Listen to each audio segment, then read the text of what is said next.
세계에서만 뭐 머물 수는 없는 거니까 현실로 이렇게 보자면 우리가 아무리 슬프더라도 뭔가 그 슬픔을 이렇게 극복해서 뭔가 또 창조적으로 만들어야 되잖아요. 그러니까 그 예를 들어서 내가 지금 뭐 사업에 실패해가지고 빚이 한 몇 억이 있다. 그럼 항상 울면서 슬퍼만 할 수는 없잖아요. 그 슬플 때 그래서 내가 3억의 빚이 있다, 뭐 5억의 빚이 있다 그러면 그 빚을 어떻게 갚아 나갈 것인지에 대해서 생각을 해야 되는 거고, 그 다음에 내가 지금 이혼을 했다. 그래서 내가 배우자가 지금 나를 배신하고 떠났다. 그러면 맨날 거기에 슬퍼하고 이럴 수는 없죠. 그러니까 내가 비록 배신을 당했다 하더라도 이런 상황에서 내가 뭔가 새로운 거를 다시 좀 찾아봐야 되겠다 하는 게 바로 그런 창조적인 에너지거든요. 그래서 이 사람들이 보통 이제 다른 사람한테서 중요한 어떤 성격을 또는 자기 자신한테서 가장 중요한 성격이 뭐냐 이러고 물어보면 우리나라 뭐 외모 지상주의라서 뭐 다른 사람 볼 때 이쁜지 안 이쁜지 뭐 보고 이런 거라고 생각하지만 그거는 거의 57% 맨 밑에 그거밖에 안 돼요. 그리고 어떤 사람이 성공하려면 뭐 야망이 있어야 된다 그렇게 보통 생각할 수 있잖아요. 근데 야망도 역시 88% 정도밖에 안 되고 그 다음에 굉장히 유머도 또 중요하죠. 유머도 중요하지만 역시 89%고 그 다음에 그 다른 사람들을 이렇게 배려해주고 뭔가 이렇게 따뜻하게 해준 것도 중요하지만 그건 92%. 그 다음에 우리나라 학벌 사회잖아요. 그래서 똑똑한 거 되게 찾을 것 같지만 그게 93%고 94%가 창조적인 어떤 새로운 거를 할 수 있는 거를 있느냐 하고 해서 이렇게 봤습니다. 그래서 실제로 이제 뭐 전 세계에서 가장 뭐 성공한 사람들, 뭐 자본주의 시대니까 성공을 만약에 돈으로 환산을 한다면 그 가장 돈 많은 사람들을 이렇게 통계적으로 낸다면 뭐 아이비리그 이런 사람도 5%도 안 되고요. 심지어는 대학을 안 나온 사람이 10몇 %가 훨씬 넘는데요. 20% 가까이가 대학이 아니라 뭐 고등학교 문턱에도 못 간 그런 사람들이 전 세계에서 가장 큰 부자의 몇 %에 들어간다니까 그런 사람들은 이런 지능이나 이런 걸 뛰어넘는 창조적인 에너지가 있는 사람들이겠죠. 그래서 그 슬픔이 사람을 창조적 인간으로 만든다 하는 얘기는 제 얘기가 아니고 아주 예전부터 아리스토텔레스 아시죠? 아리스토텔레스는 안 한 말이 없어요. 그래서 뭐가 없으면 찾아보면 돼요. 아리스토텔레스하고 또 안 한 말이 없는 사람이 몇 있어요. 철학자들이. 니체도 안 한 말이 없어요. 근데 아리스토텔레스하고 니체의 차이가 있어요. 그 아리스토텔레스는 일관적으로 거의 뭐 이 사람은 이런 말을 할 법하다 하는 말을 끝까지 했는데 니체는 이 책하고 저 책하고 막 달라요. 이 말했다 저 말했다 하고. 그래서 누구 닮았는데 그런 니체가 그렇게 된 거는 나중에 나오겠지만 정신질환이 있었어요.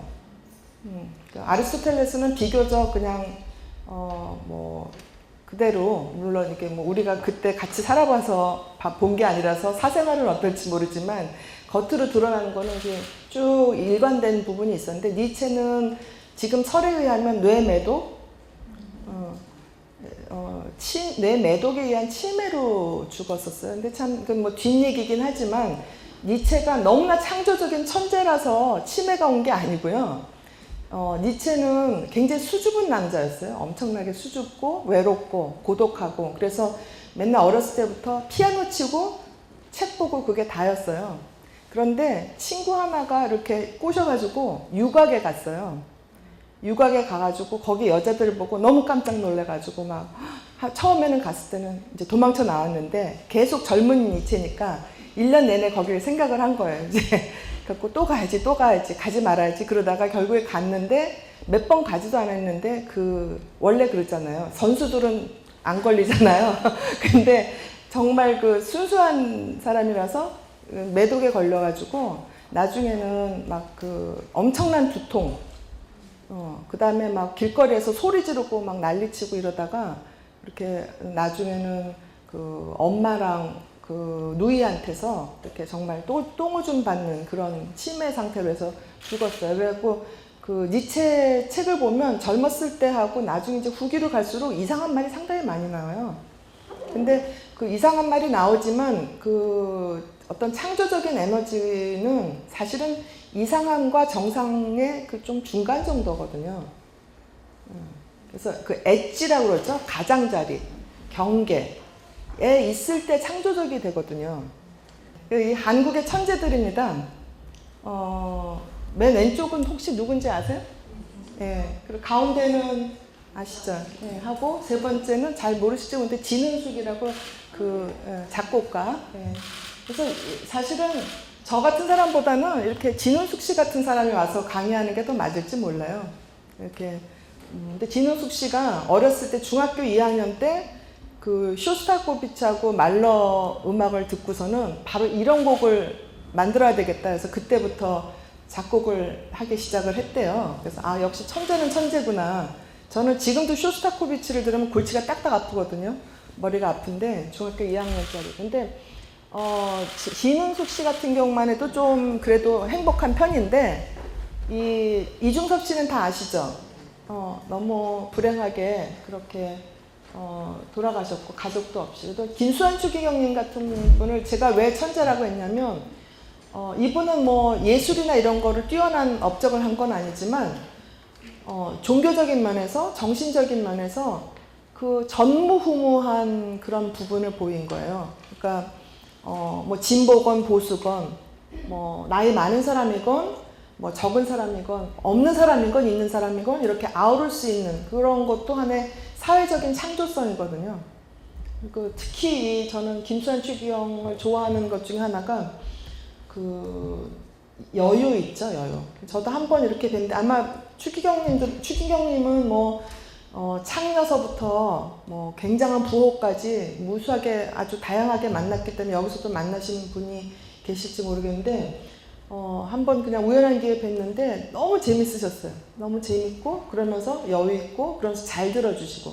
그래서 아마 다큐멘터리 이런 데서 보셨겠지만 창녀였던 여자가 나와서 증언을 하는데 다른 유명하고 훌륭한 분들은 자기들을 만나면 왜 그렇게 사느냐, 빨리 나와라, 뭐 이렇게 나오려면 뭐가 필요하다, 그리고 설교를 하는데 추기경님은 얘기를 듣고서는 참 힘들었겠네, 고생 많이 했네, 그리고 거기까지만 했다는 거예요. 그러니까 그런 게 사실은 듣는 기술이거든요. 잘 듣는 기술은 판단하지 않고 공감해주고 그 다음에 섣불리 뭔가를 제시해주지 않는 이제 그런 거가 리더로서의 굉장히 창조적인 에너지라고 저는 봐요. 그러니까 우리가 보통 리더라고 그러면 지시를 잘하는 거를 리더로 보잖아요. 근데 지시를 잘하는 리더는 집단을 절대로 창조적으로 만들지 않습니다. 그러니까 비유를 한번 하자면 리더가 이렇게 지시를 아주 잘하는 리더는 밑에 이제 부사장한테 우리 회사에 불날 위험이 많으니까 좀 조심하게 만드셔 이렇게 지시를 해요. 그럼 밑에 부장들은 또 직원한테 우리 회사에 불날 위험이 많으니까 조심하셔 이렇게 얘기해요. 그러면 이제 직원들은 가서 뭐 청소를 하시는 분이나 뭐 보일러공한테 우리 회사에 불날 위험이 많으니까 조심하셔. 다 지시만 하고 말아요. 그러면 아무도 실행에 옮기지 않아요. 근데 지시하지 않는 리더는 밑에 사람들한테, 조직원들한테 물어보죠. 우리 회사에 불날 위험이 많은 것 같은데 뭘 어떻게 하면 좋겠습니까? 라고 물어봐요. 그러면 뭐 회장이 그렇게 물어봤으니까 상무부터 직원까지 머리를 짜내요. 아이디어를 짜내서 뭘 어디를 점검을 해야 됩니다. 우리가 매주 당번을 정해서 일주일에 한 번씩 어디를 봐야 됩니다. 이런 식으로 하다 보면 지시하는 조직과 다르게 창조적인 조직으로 변하는 거죠. 그래서 이 추기경님의 그런 잘 들어주는 그런 스타일이 바로 창조적인 그 지도자의 한 전형이 된다고 저는 봅니다. 그래서 그 창조적인 지도자의 또 하나의 자질 중에 하나가 유머입니다. 왜 유머가 필요하냐면 지도자는 사람들을 푸시해요. 힘들게 만드는 게 지도자예요. 그러니까 선생님들이 학생들을 가르칠 때 푸시하지 않으면 사실 학생들은 공부를 잘 안 해요. 그래서 좋은 지도자는 항상 뭐 물처럼 이렇게 흘러가는 것만 좋은 지도자가 아니고 사회 역시 마찬가지예요. 창조적인 사회는 너무나 편안한 사회는 또 아니에요. 뭔가 이렇게 조금 긴장감도 있고 뭔가 경쟁적인 것도 있고 적당히 스트레스를 받는 게 창조적인 사회입니다. 그래서 그 창조적인 사회를 이끌어내려면 지도자가 때로는 좀 악역을 할 때도 있어요. 있을 수밖에 없는 거죠. 집에 아마 여기 어머님, 아버님 다 계시지만 애들한테 소리 한번 안 지르고 애들을 키울 수 있습니까? 아니죠. 그래서 그럴 때 공동체에 있는 사람들의 마음을 위로해 주는 게 이제 두 가지입니다. 하나가 뭐냐면 상대방이 힘들 때 같이 울어주는 공감의 태도고, 또 하나는 상대방이 긴장했을 때 그걸 풀어주는 유머입니다. 그러니까 유머도 없고 눈물도 흘리지 않은 감정이 죽은 리더는 히틀러 같이 돼요. 히틀러 그 비디오 보면 계속 소리 지르죠. 그렇게 되는 그런 지도자가 있으면 사회는 이제 나치 시대 독일처럼 완전히 붕괴되고 맙니다. 근데 추기호님이 어느 정도냐면 중환자실에 계셨잖아요. 계시다가 잠깐 깨어나신 적이 있었어요. 근데 제가 직접 들었는데 잠깐 깨어나시고 눈을 딱 뜨더니 이렇게 간호사들 이렇게 보더니 씩 웃으시면서 나 부활했어 이러시대요. 네, 그러니까 죽음과 삶을 넘어서는 그런 정도의 유머죠. 그러니까 이런 유머가 있으면 얼마나 좋겠어요. 그런 지도자가 참 그리운 시대인 것 같습니다. 근데 뭐 추기경님은 그렇다 치고 보통 사람들은 뭐 소위 말하는 위인이라고 해도요, 그리고 굉장한 창조적인 사람들이라고 해도 결코 행복하지만은 않았어요. 그래서 맨 왼쪽 아시겠어요? 예, 괴테죠. 그 다음 두 번째는 사마천? 근데 제가 찾은 거에는 공자님이에요. 근데 공자님이 실제로 이렇게 생겼는지 알겠어요. 그냥 그때 사진이 있었던 것도 아니고 그리고 싶은 화가가 투사하는 모습을 그렸겠죠. 그 다음 셋째는 아마 아실 것 같은데 맨 오른쪽에 서 있는 코수염 난 사람, 제가 아까 얘기한 니체입니다. 네, 그리고 그 니체 옆에 있는 사람이 그 니체의 유일한 친구고, 그 옆에 있는 여자가 채찍 같은 거 들고 있는 여자가 루살롬입니다. 그래서 니체가 유일하게 결혼 신청을 했다가 단박에 거절당한 여자죠. 근데 재미있는 게 루살롬에가 왜 채찍을 들고 있었을까? 혹시 사도마조키즘 뭐 이런 거였나? 이렇게 의심하는 사람도 있는데, 니체의 연인은 연인이었죠.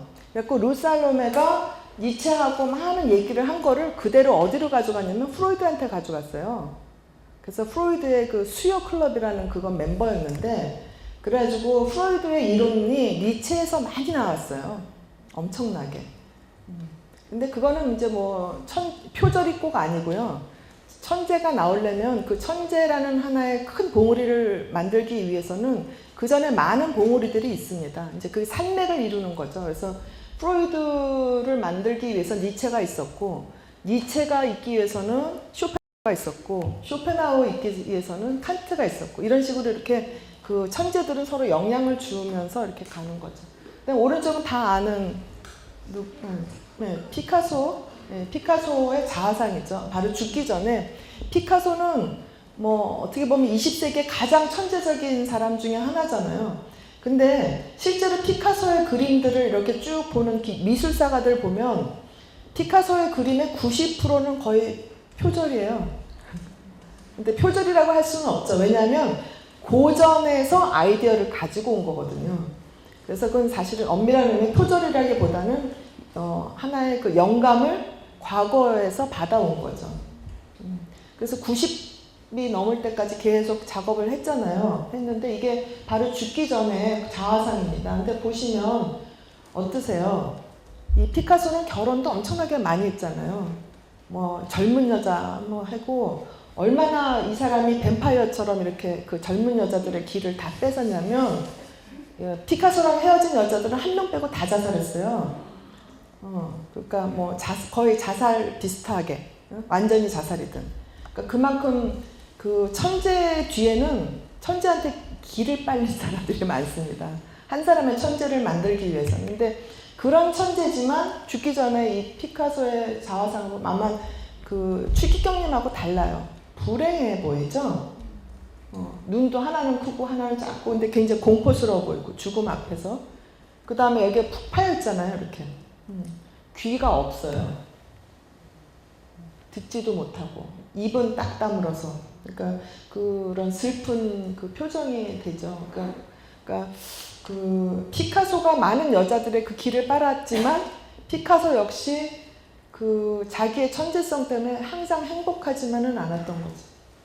그래서 왜 많은 엄마들의 로망 중에 하나가 우리 아이가 세계적인 화가가 됐으면, 세계적인 뭐 음악가가 됐으면, 뭐 세계적인 천재가 됐으면 게 로망 중에 하나인데 그런 로망을 가지려면 사실은 우리 아이가 피카소나 니체처럼 불행해도 괜찮다는 그걸 갖고 그렇게 만드시면 돼요. 그걸 뒷바라지를 다 해주고 니체 엄마는 니체가 죽기 바로 직전 몇 년 전에 돌아가셨지만 자기 아들 똥오줌 다 치우고 엄청나게 뒷바라지를 했어요. 그러니까 그 다 이 세상에는 주는 게 있으면 받는 게 있고 얻는 게 있으면 잃는 게 있는 것 같아요. 그러니까 너무나 창조적인 거가 결코 우리한테 꼭 그 행복한 것만은 아닌 것 같아요. 근데 그렇다고 해서 항상 또 나쁘냐 하면 그렇지도 않아요. 왜냐하면 이제 하는 이게 콜롬비아 대학의 실험인데요. 우리가 그래서 애들을 쉽게 너무 이렇게 칭찬하는 게 정서적으로 꼭 좋지만은 않다라는 게 실험들이 있어요.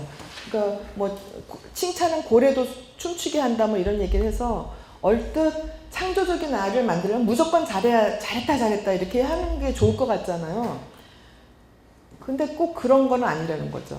그러니까 어떤 영향이 있냐면 그 저는 이제 임상에서도 듣고 그러는데 공부를 이제 잘해서 성적을 잘 받아가잖아요. 그러면 엄마가 아이고 너무 잘했어. 우리 아이 최고야. 뭐 나는 너무너무 널 사랑해. 1등을 하다니 이러고 막 이렇게 업되잖아요. 그러면 아이는 그때 기분은 좋지만 사실은 한쪽으로는 불안하다는 거예요. 엄마가 나를 사랑하는 거는 내가 1등을 했기 때문에 나를 사랑하는구나. 그래서 만약에 내가 성적이 조금 떨어지면 내가 사랑을 못 받겠구나. 이런 생각을 하기 때문에 잘한다고 너무 칭찬하고 그런 거는 오히려 좋지 않다는 거죠. 그 다음에 칭찬이 항상 좋은 것만은 아닌 게 예를 들어서 엄마 나 밖에 가서 누구 실컷 때려주고 왔어. 걔 코피도 났다? 이러고 왔는데 그래 우리 아이는 역시 기백이 참 대단해. 어디 가면은 맞고 들어오면 안 돼. 네가 때리고 들어와, 이기고 들어와야 돼. 그리고 칭찬해주는 것도 역시 그 엄청난 히틀러 같은 그 사람을 만드는 방법 중에 하나죠.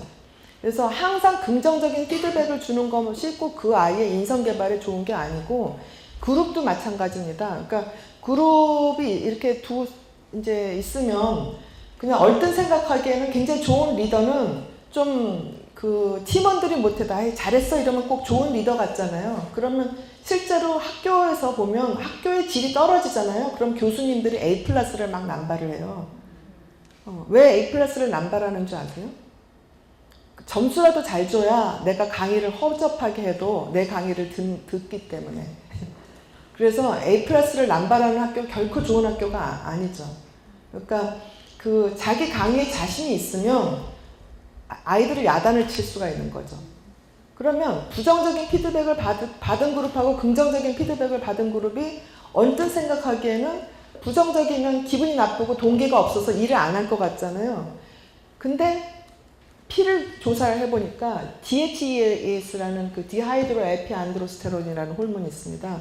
그 호르몬이 스트레스 호르몬이 코티졸하고 기랑, 그러니까 안타고니스트, 그걸 막아주는 호르몬이 나온다는 거예요. 그러니까 이 우리 몸은 참 요상한 게 스트레스를 받으면 스트레스와 싸우는 호르몬이 나오는데 그 싸우는 호르몬이 사실은 또 우리 몸을 갉아먹게 해요. 그러니까 스트레스를 계속 받으면 몸에 어떤 변화가 오냐면 콜티졸이 올라가잖아요. 위산이 막 분비가 됩니다. 그래서 위궤양이 생기죠. 그 다음에 그 콜티졸이 막 생기니까 성호르몬이 교란이 돼요. 그러니까 여성의 경우에는 생리가 불순되고 남성의 경우에는 정자가 잘 감소하고 성관계도 잘 안 되고. 그러니까 요즘에 지금 우리나라 출생률이 굉장히 떨어져 있잖아요. 물론 젊은 사람들이 그 교육비 때문에 안 낳는 것도 있지만 실제로 불임 부부가 엄청나게 많아요. 낳고 싶어도 못 가지는. 그 이유 중에 하나가 이런 호르몬, 콜티졸입니다. 그러니까 지금 제가 임상에서 초등학교, 중고등학교 애들 보잖아요. 그러면 초등학교 애들이 예전에 우리 아줌마들이 얘기하는 식으로 얘기를 해요. 아줌마 아저씨들이. 인생이 뭐 별거예요, 막 이래요. 다 살아봐서 아는데 내 평생 뭐 이렇게 얘기해요. 내 평생 이렇게 고생만 하다 갈 거예요. 그래서 이미 대학교 들어오기도 전에 아이들이 다 지쳐버립니다. 그러니까 그 애를 낳고 결혼하고 그러려면 어느 정도 조금 이게 에너지가 남아 있어야 되는데 벌써 초등학교, 중고등학교 때 선행학습하죠. 대학교 들어가서는 이 취직하느라고 엄청나게 지금 여기 오신 분들에서 50대, 60대도 계시지만 요즘에 20대에 비하면 5, 60대 대학생들은 좀 막말하자면 날거를 먹었어요.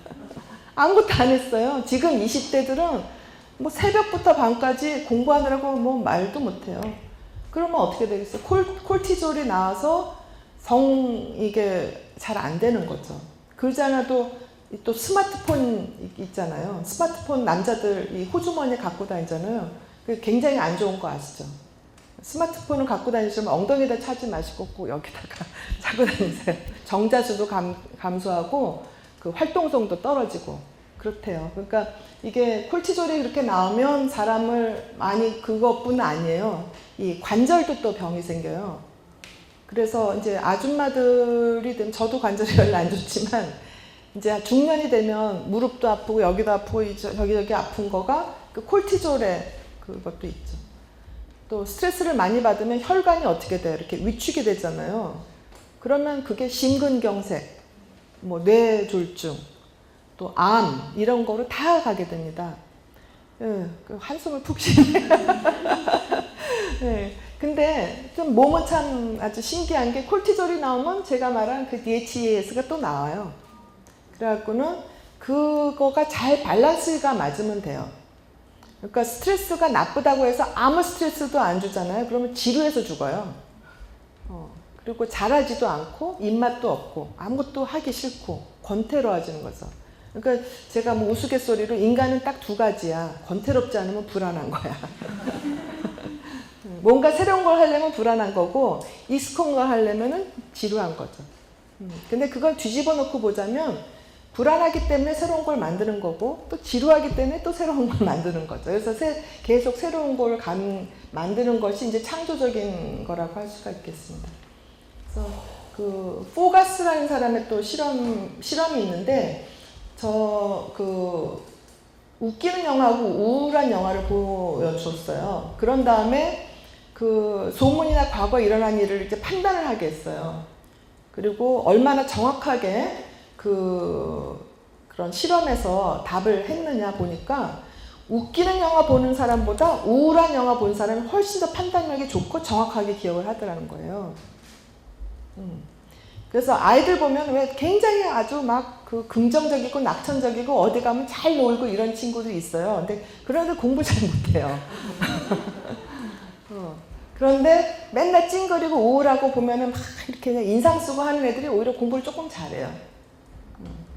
그리고 이제 사회도 마찬가지예요. 필리핀이나 이런 데 가면 굉장히 사람들이 낙천적이에요. 지금 베네수엘라 같은 경우는 뭐 관을 만들 그 재료도 없다고 아까 신문에 날 정도로 많이 그런데 굉장히 낙천적이기 때문에 우리나라 사람들보다 훨씬 더 행복하죠. 근데 창조적이기는 좀 힘든 거죠. 그러니까 우리나라가 지금 행복 지수가 낮다고 해서 그걸 꼭 부정적으로만 볼 필요는 없다는 거죠. 물론 이제 행복하면서 창조적이면 훨씬 더 좋겠지만 슬픔 자체가 또 사람의 그 판단력을 굉장히 이렇게 아주 똑바로 그러니까 세월호 난 다음에 우리나라 국민의 판단력이 제일 좋았던 것 같아요. 근데 벌써 2달 되니까 판단력이 또 흐려졌어요. 그래갖고는 지금 이렇게 뉴스 같은 거 보면 야 대단하다. 총리 지명한 다음에 유병헌 또 엄마 했다 그러고 막 실시간으로 하고 이게 정말 대단한 전략이다 전 그런 생각이 드는데 판단력이 흐려져요. 금방 흐려져요. 그러나 이제 거꾸로 또 그 불행만 하면 창조적인 생각이 떠오르냐면 꼭 그렇지는 않죠. 언제 주로 창조적인 영감이 잘 떠오르시는 것 같아요. 이렇게 뭐 창조라고 그래서 뭐 누구나 다 피카소 같이 그런 창조가 아니고요. 예를 들어서 오늘 아침에 뭐 해서 먹을까 뭐 이런 것도 창조적인 영감입니다. 실은요. 네. 그리고 뭐 똑같은 옷이지만 옷장에서 뭘 꺼내 입어가지고 뭐 오늘 기분 전환할까 이런 것도 창조적인 거고, 집에 있는 가구를 한번 이렇게 배치 다시 해볼까 이러면 가구를 다시 배치함으로 인해서 식구들이 기분이 좋아지면 그것도 창조적인 겁니다. 그럼 뭐 집에서 뭘 판다, 뭐 예를 들어서 내가 슈퍼에서 일을 하는데 어떤 슈퍼는 굉장히 아주 멋지게 해서 저기 뿜 이런데 나오기도 하잖아요. 그런 것도 하나의 창조적인 거죠. 그래서 그 창조적인 영감이 떠오를 때를 한번 이렇게 생각해 보시면 굉장히 바쁘고 쪼일 때보다는 긴장을 풀었을 때, 그러니까 뭐 목욕을 한다든가 뭐 잠자기 직전이나 잠 깬 다음이라든지 뭐 술 한잔 마셨을 때, 그래서 그 뭐 유명한 이태백 두보는 술에 쩔어서 술을 마셔야 이제 뭐 글을 쓰고 그랬다는 거 아니에요. 근데 뭐 거의 많은 예술가들이 술을 많이 마시면서 이렇게 하잖아요. 그래서 왜 술을 마신다든가 잠을 잔다든가 뭐 또 목욕을 한다든가, 뭐 유명한 그 아르키메데스의 뭡니까 유레카 하는 게 목욕탕에서 한 거 아닌가? 왜 그렇게 될 것 같아요?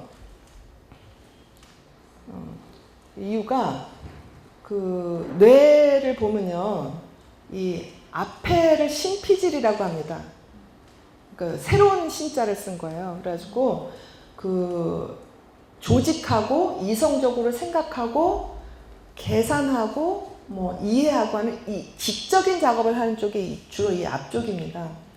근데 잠을 살짝 든다든가 뭐 목욕을 한다든가 술을 마신다든가 그러면 이 앞에 신피질이 살짝 눌려져요. 그럼 살짝 눌려지면 지적인 아주 그 이성적인 합리적인 계산적인 이런 게 살짝 눌려지면서 아까 제가 뭐라고 얘기했어요? 이 성 밖으로 나가는 거죠. 그 가장자리로 뭔가 관습적이지 않은 부분으로 나가는 게 바로 그런 이성이 잠들면 광기가 뭐라 그러죠? 춤춘다. 그 고야의 유명한 그림이잖아요. 그래서 그런 일이 벌어지는 게 바로 그렇게 긴장을 풀 때입니다. 그래서 실제로 뭐 유명한 거지만 뭐 파가니니가 작곡을 한 게 꿈을 꾸면서 뭐 벤젠기가 어떻게 생겼는지 아는 것도 꿈속에서 나오고, 그래서 그런 일들. 또 도스토옙스키가 엄청나게 글을 많이 썼잖아요. 그 까라마조프가의 형제들 뭐 이런 거 보면 우리는 읽지도 못했는데 그 사람은 그걸 어떻게 썼을까 몰라요. 그래서 어떤 사람은 그 사람은 다원증이다 이렇게 얘기하는 거죠. 만을 따했다 말원자에서 다원증이다. 근데 그거를 어떤 사람들은 뭐라고 얘기했냐면 도스토옙스키 간질에 걸렸었잖아요. 그러니까 간질에 걸렸으니까 뇌에 엄청난 그 뇌파가 막 스파이크가 올라갔다 내려갔다 했다는 겁니다. 그래서 그런 다음에 이렇게 쭉 그 에너지가 응축이 돼서 창조적인 에너지가 나오면 그냥 확 쓰고, 그러면 다시 이제 뇌가 콜티솔이 너무 올라지면 다시 이제 경기를 하고, 그런 식으로 해서 책이 많이 나왔다는 거예요. 그렇게 보는 사람이 있어요. 그런 뇌 생리학자 중에. 근데 어떤 사람은 이렇게 얘기해요. 이 사람은 아마도 회계사 출신인지 모르겠는데 하도 빚이 많아서 빚을 갚느라고 책을 많이 썼다. 그런 얘기를. 근데 그것도 하나의 원인일 수 있습니다. 사람은 배고프지 않으면 창조적으로 뭘 하려고 안 그래요. 그러니까 부잣집에서 그러니까 부자가 2대 3대 가긴 좀 힘들죠. 웬만한 부자가 아니면은. 그러니까 도스토옙스키가 빚에 쪼들리지 않았으면 아마 그렇게 책을 많이 쓰지 않았을 거다. 그러니까 그게 뭐냐면 우울하고 외롭고 결핍이 돼야지 그 영감을 계속 실행에 옮긴다는 거죠. 그러니까 내가 이렇게까지 힘들게 할 필요 있어. 그러면서 필요하면 하지 않는 목표 상실, 그게 이제 아노미라고 얘기를 하죠. 아노미 상태라고 뒤늦갱이 얘기하는 건데, 그렇게 되면 어떤 사람은 그래 내가 지금 목표가 없으니까 좀 다시 한번 또 뭔가를 만들어서 해보자 하는 사람은 이제 천재로 가는 거고, 아 이제 관두자, 그래서 거기서 더 이상 못하겠다 그러고 접는 사람도 있습니다. 근데 천재들 중에는 이쪽으로만 가는 게 아니라 이쪽으로 접는 사람도 굉장히 많아요. 그러니까 예를 들자면 그 아마 아실지 모르겠지만 호밀밭의 파수꾼 아시죠? 그거를 쓴 사람이 책을 몇 권이나 썼어요? 응, 그거 한 권하고 뭐 또 하나 끄적거리다가 그건 결국 못 쓰고, 또 바람과 함께 사라지다 몇 권이나 썼어요?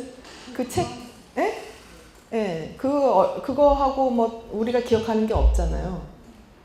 또 라흐마니노프 뭐 굉장히 그 아름다운 그 곡을 남겼지만 몇 곡이나 남겼어요. 바흐나 뭐 모차르트나 이런 사람에 비하면 거의 남기질 못했어요. 그래서 말년에 굉장히 우울증에 시달려가지고 그 이제 미국에 가서 내가 아마 이 타지에 와서 창조적인 걸 못하는가 보다 그러고 자기 집을 그 러시아와 똑같이 이렇게 해가지고 잘 꾸며놨는데 그래도 역시 안 나왔어요.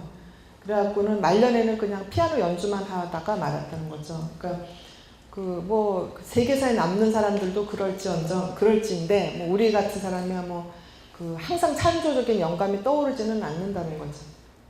그리고 이 외부에 비치는 모습이랑 이제 실제 내 모습에 괴리가 있으면 어떤 사람은 그걸 갖고 오히려 또 자기의 창조적인 에너지로 쏟기도 합니다. 그러니까 대표적인 사람이 괴테 같은 사람이죠.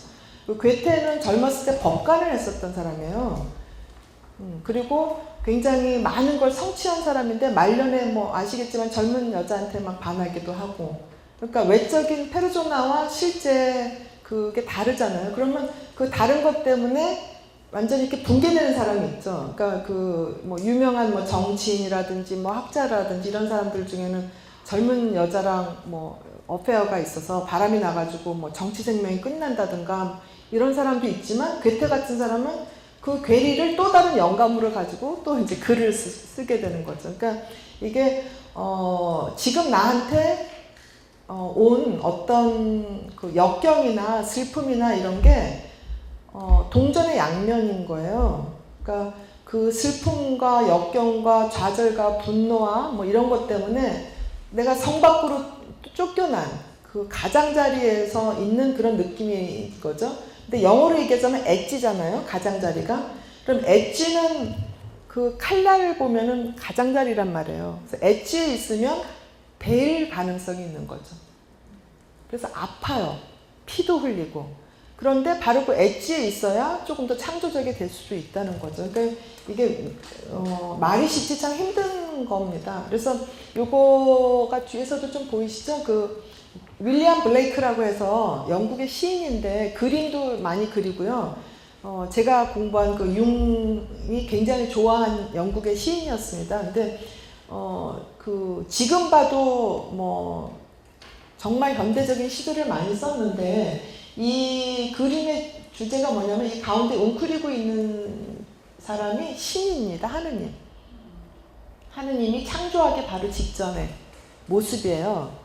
그러니까 뭐 어떻게 보면 불경스럽게 보실지는 모르겠지만, 그 제가 이걸 한 거는 그 하느님 위에 뭐가 있습니까? 지금 어둠이 있죠. 그러니까 성경에 보면 궁창 뭐 이렇게 혼돈, 그 궁창 혼돈에 그 무게에 이렇게 눌려 있는 모습이죠.